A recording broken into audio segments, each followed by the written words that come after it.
அண்ணன் மனைவி என்று உன்னை அன்போடு அணைத்து அனுசரித்து ஆதரிப்பாளம்மா. அதனால போய் வரும் சரியா? என்ன தெரியுமா, போய் காய்ச்சி வாங்கிக்கலாம். அது உள்ள சொல்லிக்கிறேன். இந்த செயலு இது எப்படி, இது ஒன்று கேளுங்க, அவர் தருவார். மதர செய்தில்லாயோ மங்கையரை ஒரு வசம் சொல்லுகிறாய்.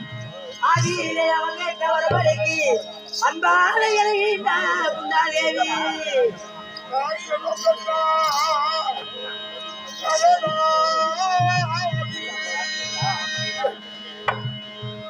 மரணித்து மண் மீது குரந்தடுவார் குலத்தவென்று இந்த உலகம் எல்லாம் அறிவும் என்னே.